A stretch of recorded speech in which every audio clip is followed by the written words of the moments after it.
Pieces from my earlier explorations, each one demanding meticulous rewording, subtle shifts in phrasing, all while preserving the distinct voice and narrative cadence that echoes through the veil.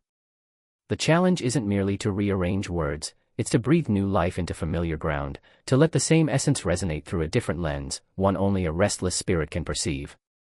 As I linger in this space between the living and the forgotten, I share these scripts with you, reshaping them not just with careful articulation, but with the haunting wisdom of someone who exists nowhere and everywhere at once. I want to tell you about a photograph. Not a famous one. Not one you would find in a textbook or hanging in a museum. This was a photograph I stumbled across in a digitized newspaper archive at 2 o'clock in the morning, 3 years into what I thought was a casual interest in Victorian-era anthropology. A photograph from the 1880s. A group of men standing outside what appears to be a civic building. Broad columns, ornate stonework, the kind of architecture that makes you feel small just looking at it. But it was not the building that stopped me. It was the men. Or rather, what I initially assumed was a trick of perspective.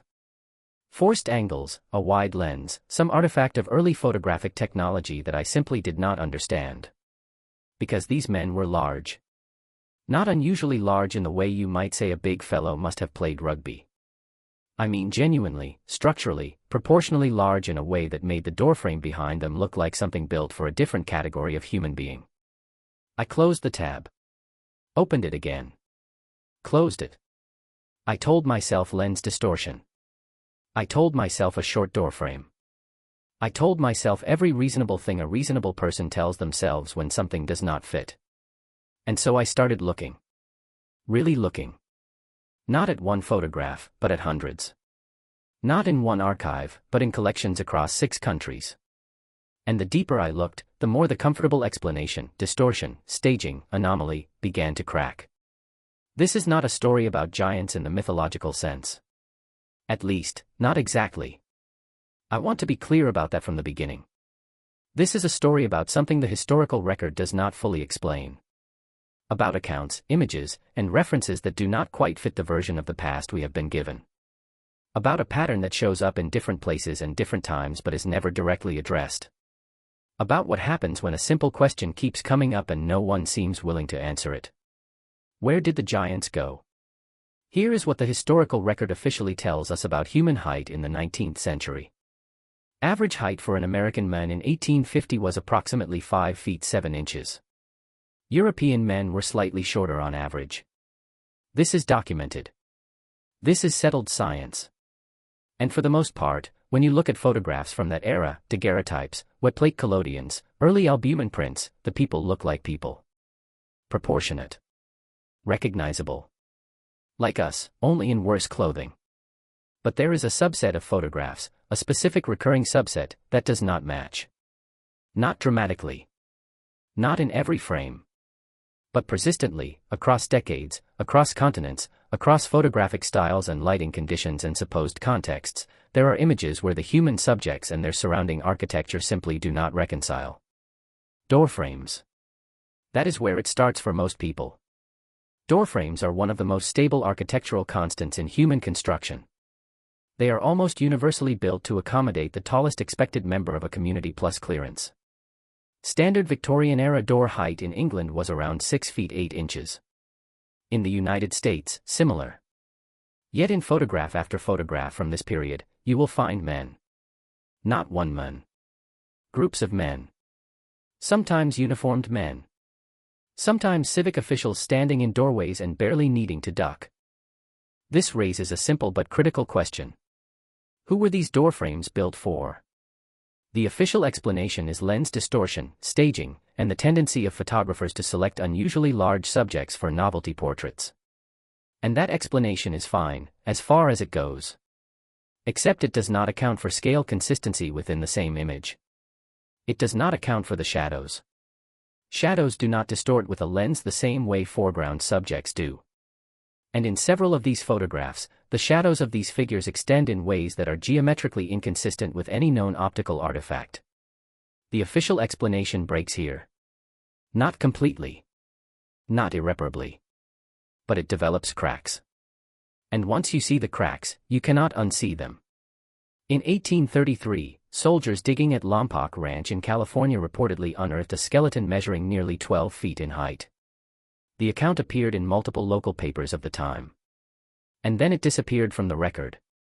In 1912, the New York Times, not a fringe publication, not a pamphlet, not a conspiracy broadsheet, but the newspaper of record, published an account of the discovery of 18 skeletons in Lake Delavan, Wisconsin.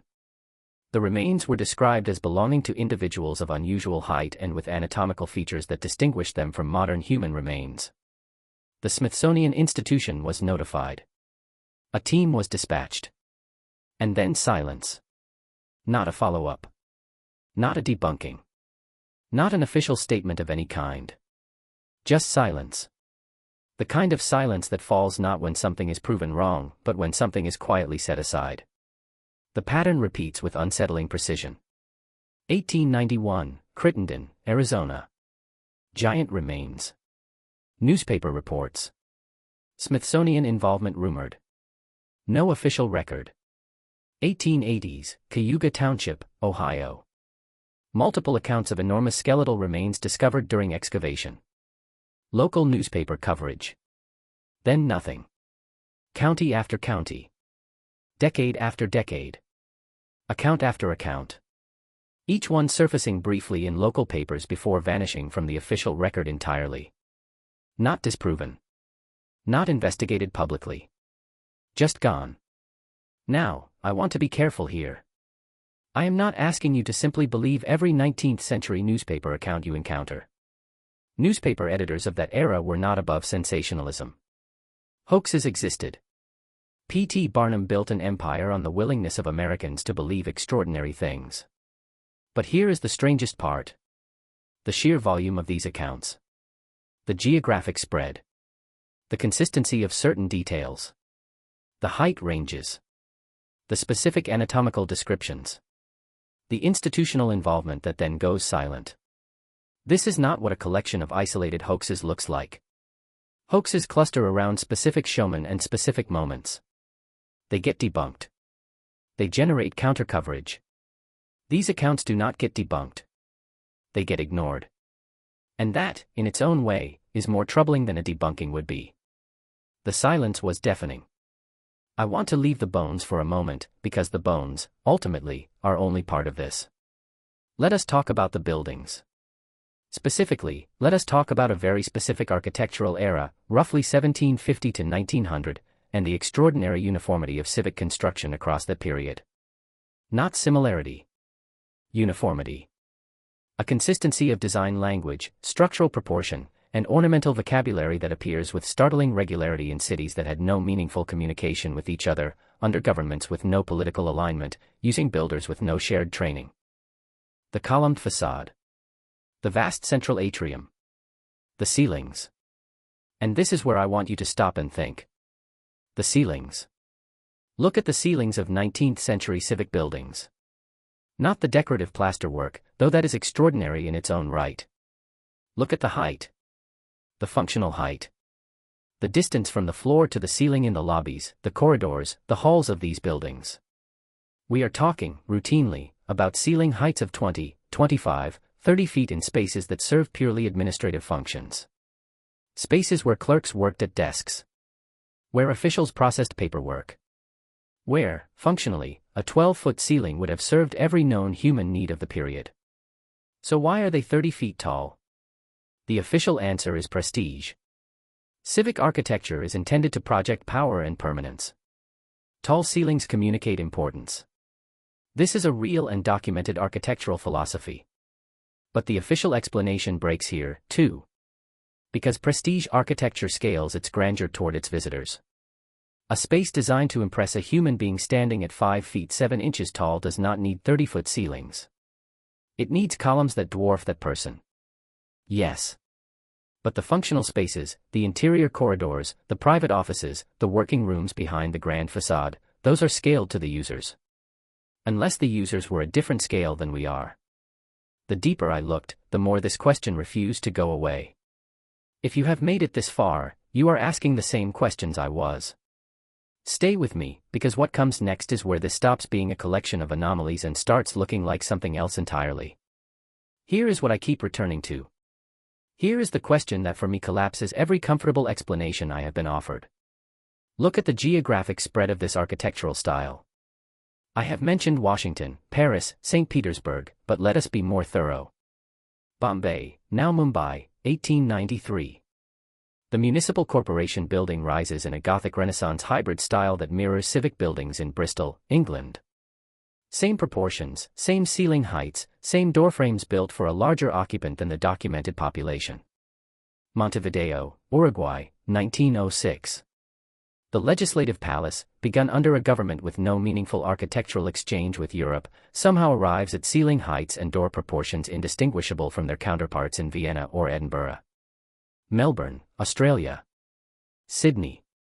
Cape Town. Montreal. Buenos Aires. St. Louis. All across the so-called building boom of the late 19th century, something extraordinary happened. Cities that were, in some cases, barely a generation old on continents separated by oceans under governments separated by ideology somehow produced civic buildings of near identical internal proportion.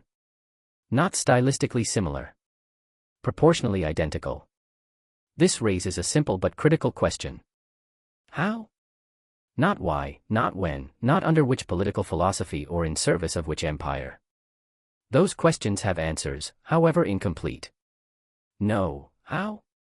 How do builders in Uruguay and builders in Melbourne in the same decade, without satellite communication, without standardized international building codes, without any documented exchange of architectural blueprints, how do they arrive at doorframes of the same height, corridors of the same width, load-bearing walls of the same thickness?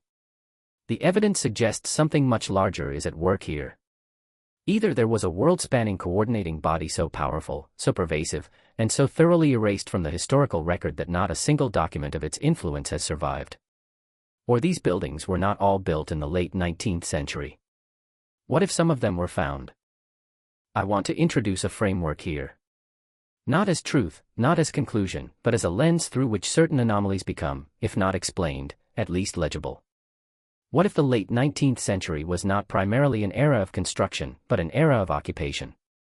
What if the populations that we call Victorian, that we frame as the builders of the modern world, were in many cases moving into a built environment that was already there, already standing, already scaled to a population that was no longer present?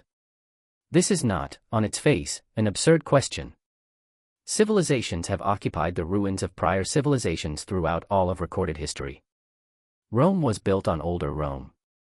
Istanbul was built on Constantinople, which was built on Byzantium, which was built on a settlement older still. We know this. We acknowledge this. We teach it. So why is the same analytical framework considered impossible when applied to the 19th century? The official answer is because we have documentation. We have records of these buildings being constructed. We have invoices, architectural plans, newspaper announcements of cornerstone laying ceremonies. And here is where I have to ask you to think carefully about what documentation actually proves. Documentation proves that documentation was created. It tells us who claimed credit for something. It does not always tell us what actually happened, particularly in an era when the entities creating the documentation had both the motive and the means to shape the historical record to their advantage. What documentation do we have for the workforce that built these buildings? Not the architects, not the civic officials, the workers.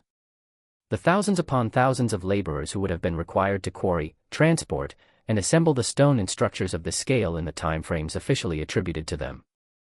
In many cases, almost none. In some cases, none at all. Up to this point, I have been careful to stay within the territory of documented anomaly. Photographs that do not reconcile. Newspaper accounts that vanish.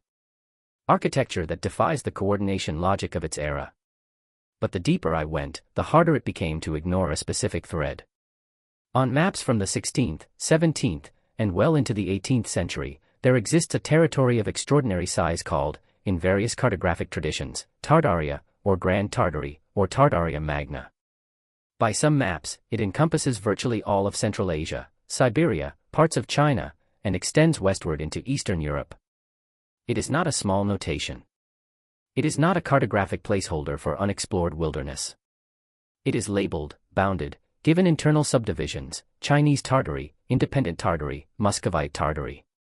It appears on maps published in London, Paris, Amsterdam, Lisbon. It is treated cartographically as a known and significant geopolitical entity. And then, in the 19th century, it is simply no longer there. Not conquered and renamed. Not gradually absorbed into surrounding powers with documentation of that process. Not debated in the historical literature of the period. Just absent. As though the cartographers of 1800 collectively decided that the enormous territory their predecessors had been labeling for 2 centuries had never existed and need not be accounted for. This raises a simple but critical question.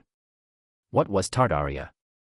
The official historical position is that Tartaria was never a unified political entity, merely a geographic label applied loosely to the lands of various Turkic and Mongol peoples, a cartographic convention rather than a kingdom or empire. This is a defensible position. Historians make this argument.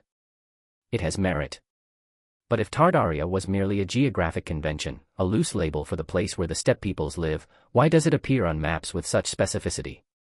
Why are its internal divisions labeled with the precision of a political geographer rather than the vagueness of an explorer gesturing at an unknown interior? And here is the strangest part. The disappearance of Tartaria from the cartographic record coincides with uncomfortable precision with the appearance of that extraordinary 19th century building boom. The same decades in which cities across the world suddenly acquire vast, imposing, curiously oversized civic infrastructure are the same decades in which the maps stop acknowledging a civilization that, by the evidence of those same maps, had occupied a significant portion of the Earth's surface. Once you see it, you cannot unsee it. What if the buildings were not built to impress a new population, but inherited from a civilization that was being quietly, systematically, and almost completely written out of the record? The pattern repeats with unsettling precision. And the pattern, once you have seen it in enough places, begins to look less like coincidence and more like method. Consider what a systematic erasure of a prior civilization would actually require. Not war, not necessarily. War leaves ruins, and ruins are archaeological evidence. What it would require is something more subtle. A reframing. A retroactive claim of authorship. A papering over of the existing record with new documentation that explains the physical evidence in terms of the new narrative. The buildings existed. They could not be made to disappear. So instead, they are given new histories, new cornerstone dates, new architects, new commissioning governments. And the people who might remember otherwise, or who carry in their very bodies the physical evidence of a different scale of human being, those people are absorbed, reclassified, or simply not discussed. The giant skeleton accounts appear in newspapers for a few years. Local papers, regional papers, papers read by people who might still have living memory of the original landscape. And then they vanish. Not because they were disproven, but because the institutional machinery for managing the record had by then gotten its hands on the process. The Smithsonian is not villainous in this reading. I want to be careful about that. The evidence suggests not a conspiracy of evil, but something more mundane and in some ways more unsettling. The ordinary human instinct to make the world make sense within the framework one has been given. To classify the anomalous. To store the inexplicable. To, in the process of organizing the record, quietly remove from the accessible record anything that the organizing framework cannot accommodate. The silence was not planned. The silence was structural. Here is what I think about alone in archive rooms at 2 o'clock in the morning, surrounded by photographs of people who look back at me across a century and a half. What was the scale of what was lost? Not just the beings, if they existed, if the photographs mean what they appear to mean. Not just the civilization, if Tartary was something more than a cartographic convention, if those maps were recording something real. But the knowledge. Whatever civilization scaled those buildings, whatever hands quarried and placed that stone, whatever minds designed those proportions, whatever culture decided that this was how a doorframe should be sized and this was how high a corridor ceiling should stand, that civilization knew something. Had solved problems we are still pretending were solved in the 19th century by men with horses and hand tools and no electricity. And that knowledge is gone. Or not gone exactly. Unattributed. Floating free of its origins, absorbed into the narrative of the inheriting civilization without acknowledgement, without credit, without the philosophical and historical context that might allow us to understand what we are actually standing inside when we walk through one of these buildings. The evidence suggests something much larger than we have been told. Not necessarily in any single dramatic revelation, but in the slow accumulated weight of anomaly upon anomaly. Photograph upon photograph.